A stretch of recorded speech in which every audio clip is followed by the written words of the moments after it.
Tout à fait, rendez-vous 12h30 pour l'édition de la mi-journée. Merci beaucoup à toi. Donc dañuy enchaîner très rapidement avec la rubrique sport. Mbaye Papa Ji tey lan nga ñu andil ci rubrique sport bi. Voilà, merci beaucoup Jeannette. Merci encore une fois à Radinas qui est le titre d'information détail sur le vénégo tout à l'heure. Plateau bi xanaa rek di def transition bi parce que ci le titre bi dama gis mu laal ci benn point bu am solo ça nous concerne ñun les sportifs. Parce que wax nañu ni le jeune Souleymane Cissé qu'il parlait tout à l'heure donc invité nañ ko pour mu ñëw di entraîner ak l'équipe nationale du Sénégal. Pour rappel Souleymane Cissé c'est un natif de Tambacounda donc foofu la juddoo fa la yaroo fa la defee formation.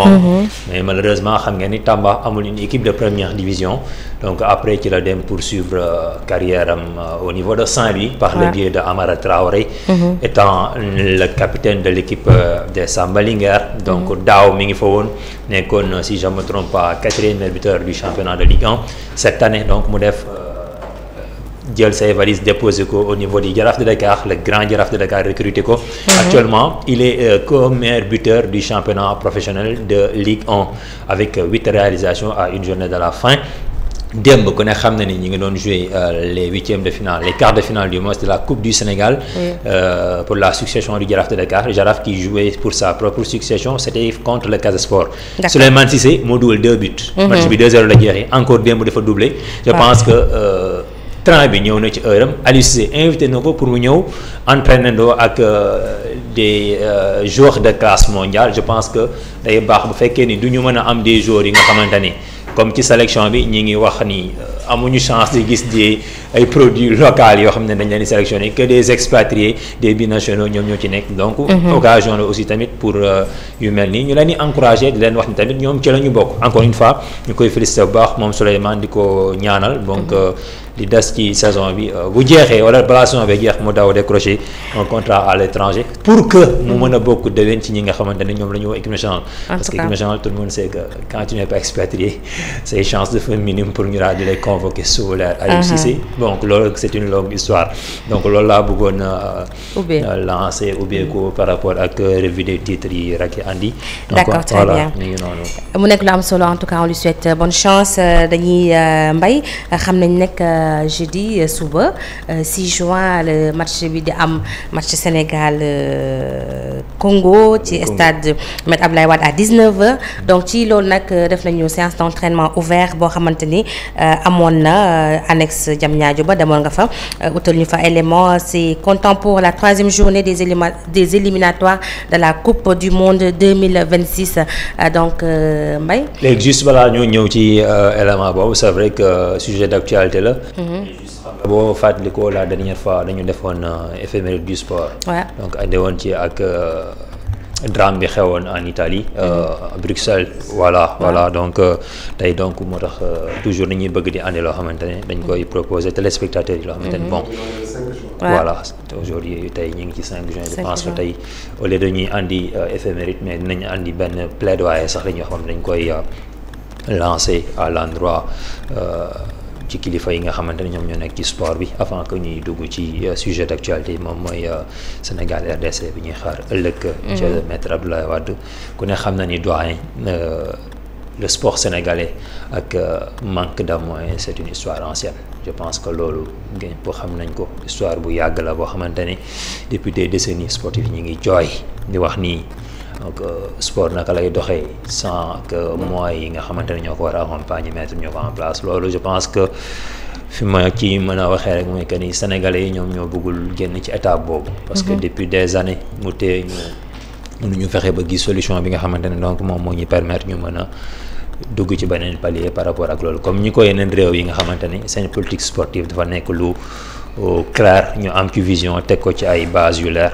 Actuellement nekk di ko doxal te ñuy wax ni donc li ñu mën a wax ci réew mi par rapport ak sport bi c'est l'équipe nationale qui est l'arbre qui cache la forêt. Donc parce que tout simplement ñoom la ñuy jël teg leen ci conditions yi nga xamante ni mooy des conditions de performance milliards yi ci sport bi lu ci ëpp ñoom lañ koy jox. Mais ça ne signifie pas que ni donc lépp mi ngi dox ci sport bi alors que sport communauté la bu nga xamante ni tout à fait di ko ëmb ci ay discipline dafa bëri et que dafa bëri ay parents pauvres yu nekk ci biir ministre des sports fii au Sénégal te je pense que loolu yëpp nag am na ay solutions yoo xamante ni mi ngi fi am na aussi ay ingrédients parce que aussi avec des moyens war nañu mën a dépasser état boobu ba tax na simplement nag moyens yooyu pour ñu mobiliser ko dafa am lu nga xamante ni lu mu laaj il faut que ñu am benn ingéniosité boo xamante ne tey dafay commencer d'abord bu ñu génnee ci loolu ce qu'on appelle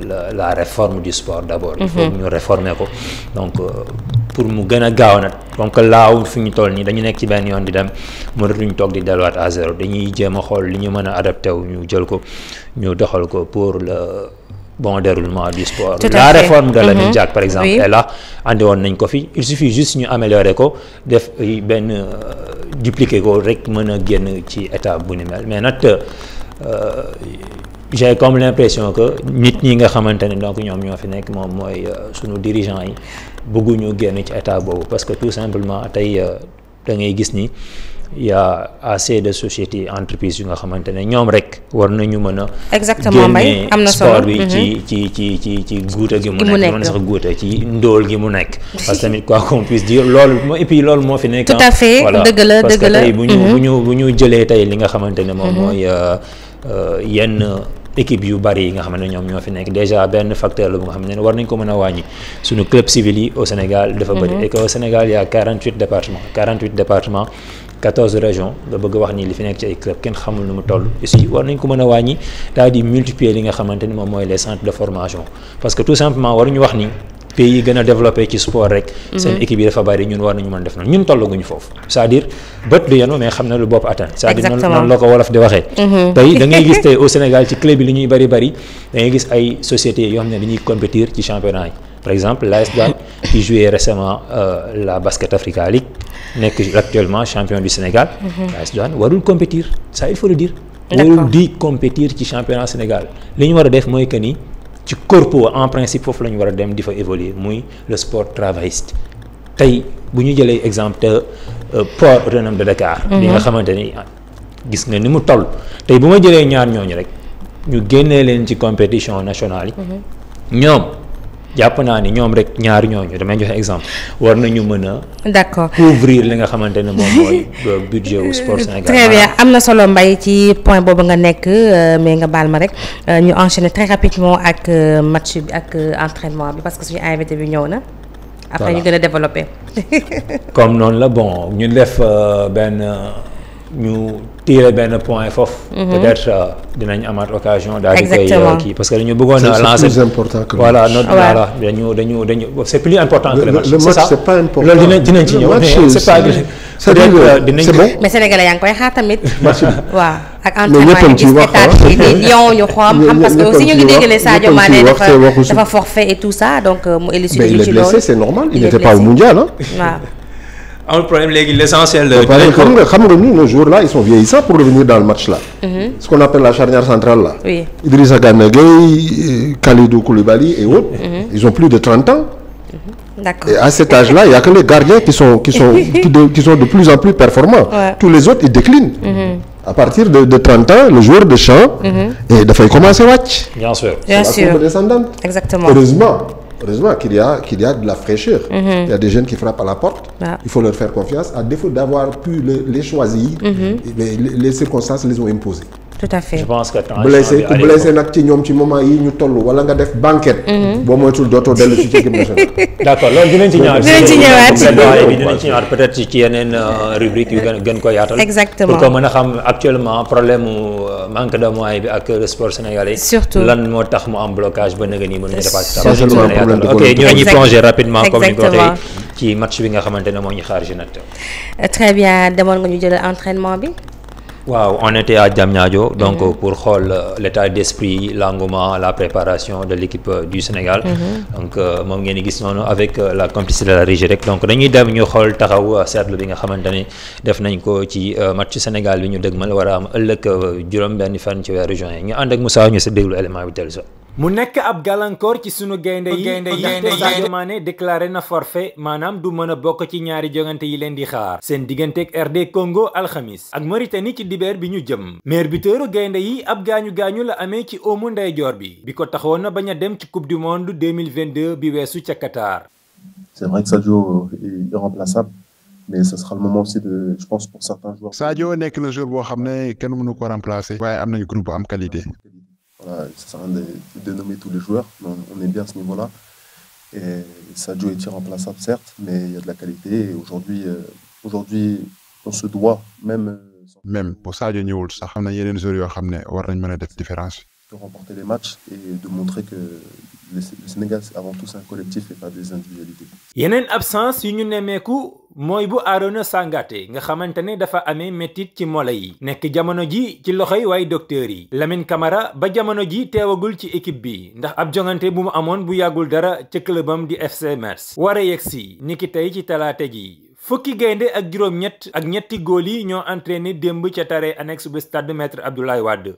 fi ñu dooree mooy tàmbali ay course yu ñu doon amal teg ci doon def ay paasante jeexalee ko ak jeu réduit. Sénégal RD Congo ñetti fan rek moo ci des. Idrissa Gana Gueye mi def fin de saison bu baax ci Angleterre mi ngi woon démb ci séance bi. dellu si Pape Gueye ak Abdallah Sima ci tanière bi. tax na collectifu Sénégal mën na nekk ngànnaay lu dëgër ci Aliou Cissé ngir yóbbu ndam li. Nampalys Mendy lu ëpp ci séance su démb bi mi ngi ko nekk ci loxo yi préparateur physique bu équipe bu Sénégal.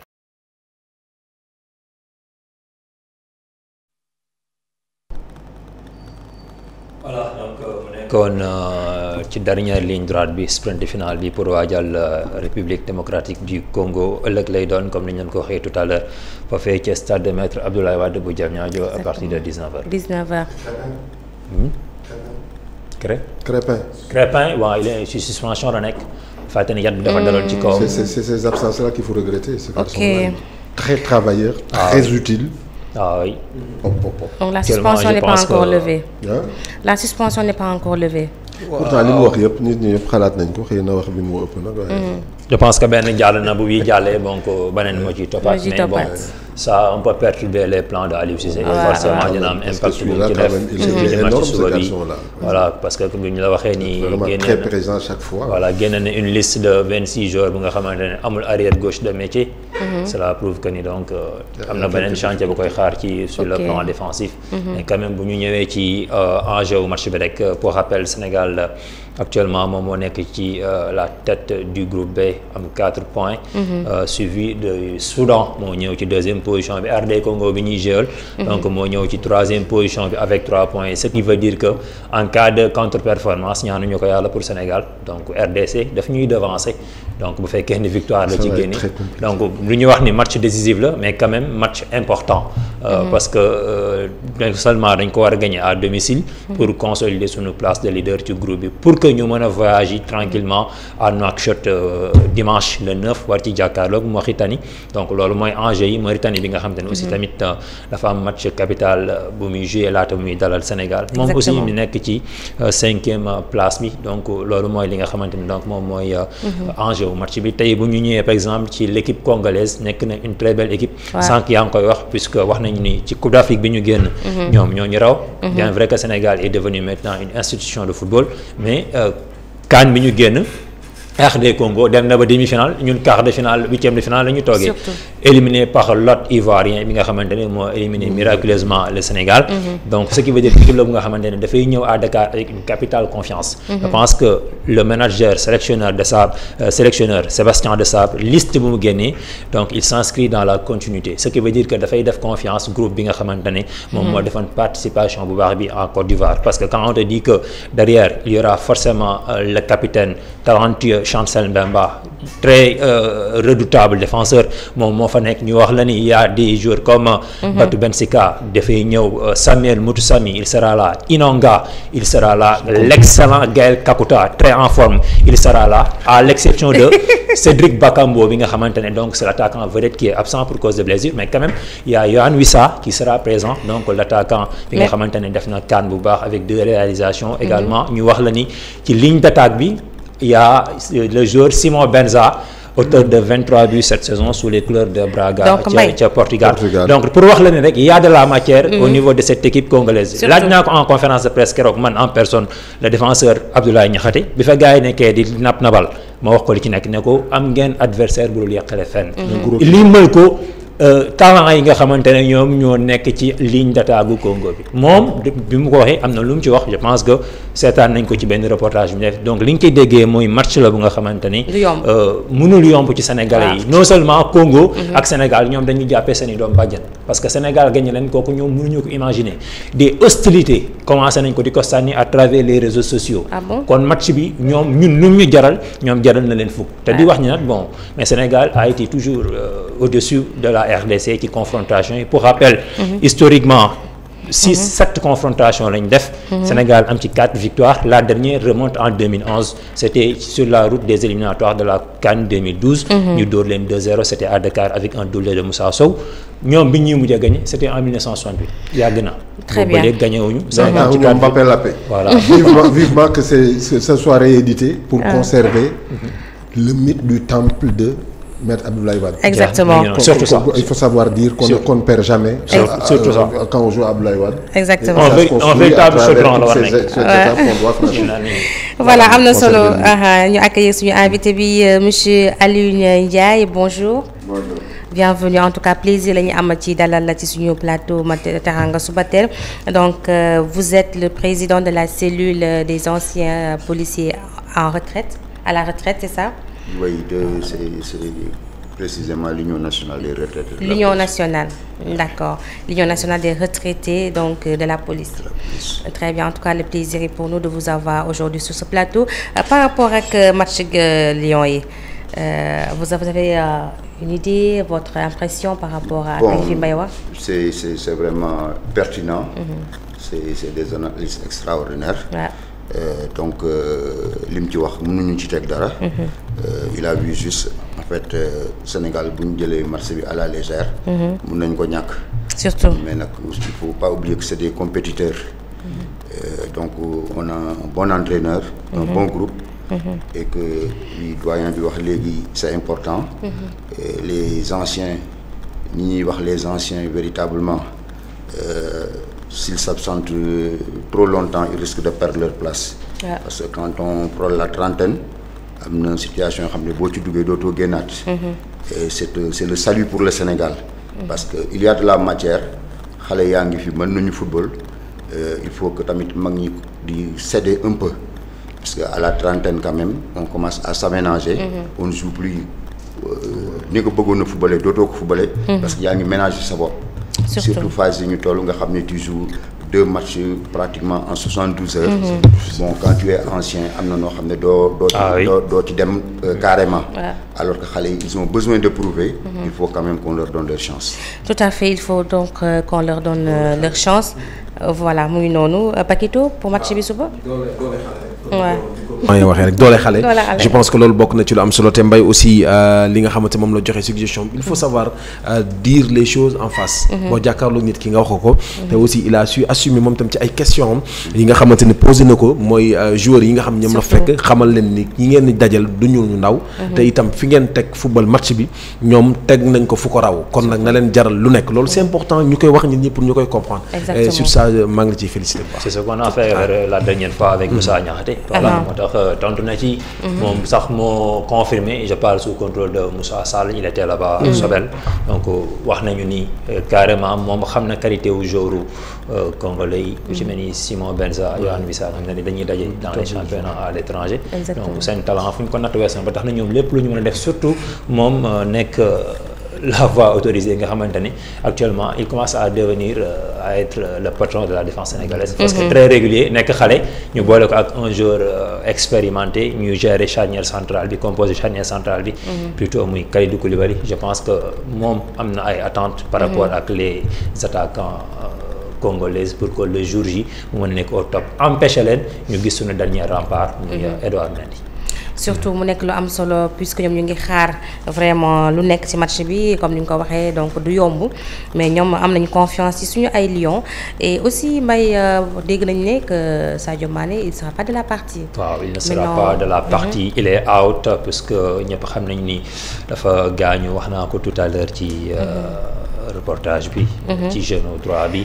ci benn match bu mu amoon vendredi passé mu nekkoon la finale de la coupe du roi des champions d'Arabie Saoudite. Finalement mu ñàkk ko ci kanamu équipe de Kalidou Koulibaly Al Hilal gis nañu tout juste après la mi-temps entraîneur daf ko génnee bi mu ko génnee ci lañ ñàkk dañ ko parce que xam nañu donc blessure la bu yeewaat blessure boobu dañuy wax ni genou boobu moo ko empêché woon voilà mu demoon ci kii ci duel la ak Kalidou Koulibaly mais Kalidou jotu ko laal non du ko laal dafa accéléré mel ni ku def benn faux pas moom ci boppam quoi voilà donc c'est des choses qui arrivent mënul ñaax ci sport donc loolu mooy affaire bi finalement mu génne blessure boobu dañuy wax ni genou boobu moo ko empêché woon mu jouer coupe du monde 2022 bu Qatar kon dañuy wax ni ñun avec ou Sadio Mané am nañu équipe boo xam ne des joueurs capables de ñu pallier absence boobu ñu kii ko je pense que Moussa Niakhaté confirmé na ko interpellé nañ ko ci keroog te effectivement Aliou Cissé yàgg na ko wax ci discours am on a des joueurs comme ni ko notre invité du jour wax il y a de la matière dans cette équipe sénégalaise ku génn war nañu mën a remplacer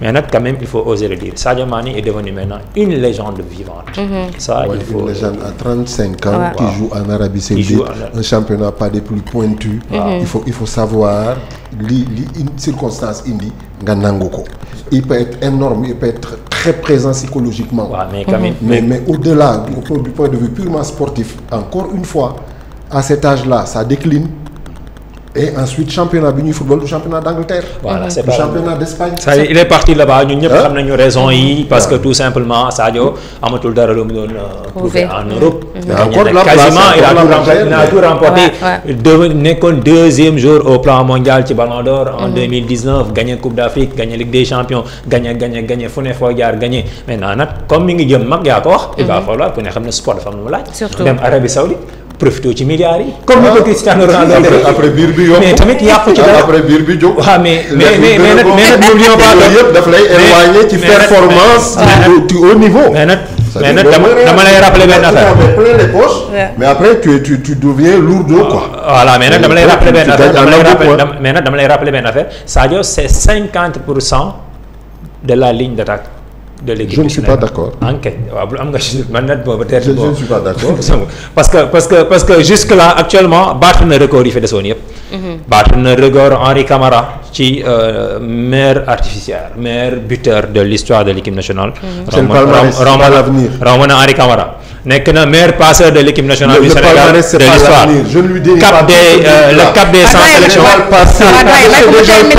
Le cap des 100 sélections romb na ko. Coupe d'Afrique bi passé bu nekkoon sa meilleur homme nekkoon na ci say meilleur homme yi tax même bu fekkee ni on a été éliminé en huitième de finale Sadio faisait partie des meilleurs joueurs sénégalais à 35 ans 33 ans en tout cas mag yi baax nañ ci xale yi baax l'essentiel le plus important du question de mag du question de xale question de dosage la naka la ñuy mixer allier les deux ndaw ñi ak mag ñi pour que ñu mën a une équipe capable de kii loolu moo ëpp solo mais l'essentiel boo nekkee mag mën lu gone yi mënul aussi bon dañuy wax ni yàqul dara ci maturité précoce mais tamit Sadio Lamine Camara Cristiano Ronaldo moo ko mag teewul il est toujours performant en Arabie Saoudite quoi. En Arabie Saoudite est-ce qu'il aurait été en Angleterre dafa toj en Italie ou ailleurs dafa toj parce que référence yi foofu la du Arabie Saoudite encore une fois pour ce qui est du foot la référence c'est pas l'Arabie Saoudite mais oui la référence c'est que leur nom waaw oui c'est le passé le palmarès c'est le passé c'est pas l'avenir on s'en souviendra. Roger Mila li gën a baax ci carrière am seetaan nga Roger Mila li gën a baax ci carrière am ban période la ko def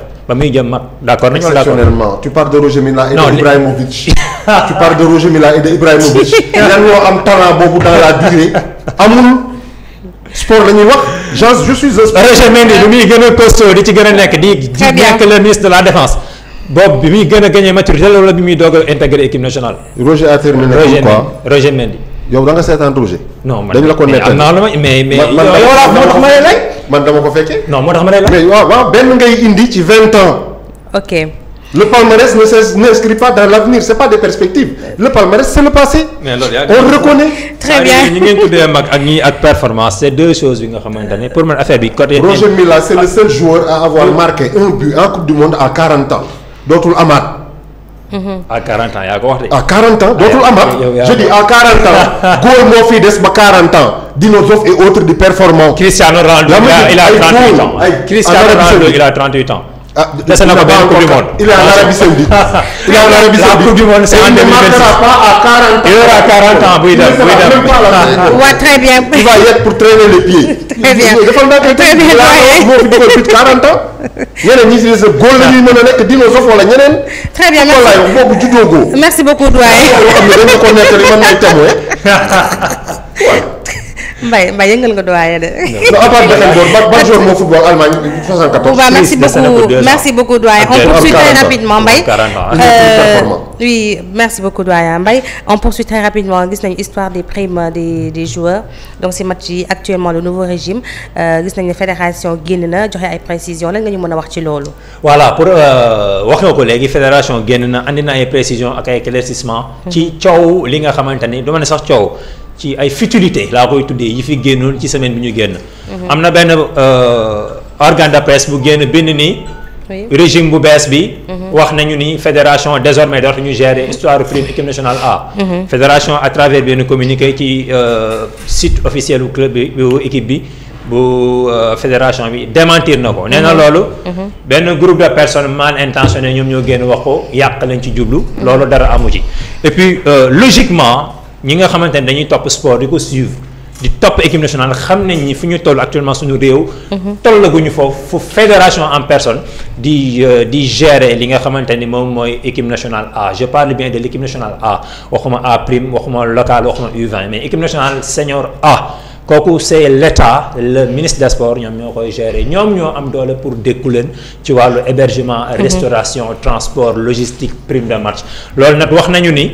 ministre régime bu bees bi fi nekk par le biais du ministre des sports bi nga xamante ne moom moo fi nekk donc li mu wax ni mooy que ni lépp lu nga xamante ni dañ ko doon def pour équipe nationale duñ ci bàyyi lu tarfatal ay bu ñu ko yokkul lu ñu ko wàññi. fédération moo ko confirmé à travers benn communiqué. je pense que loolu mi ngi suñu ginnaaw et que équipe nationale mi ngi ci condition yu baax. bu ñu commencé na ba actuellement di dominer le football africain. c' est parce que dañuy wax ni tout simplement étape bi nga xamante ne moom nañ nekkoon 40 ans ci ginnaaw problème de prime hébergement yooyu doon ñuy tardé dépassé nañ ko Sénégal côté boobu je pense que romb na état boobu bu yàgg donc loolu c' est une très bonne nouvelle nañu romb état. il faut que la structure délégataire de pouvoir du foot.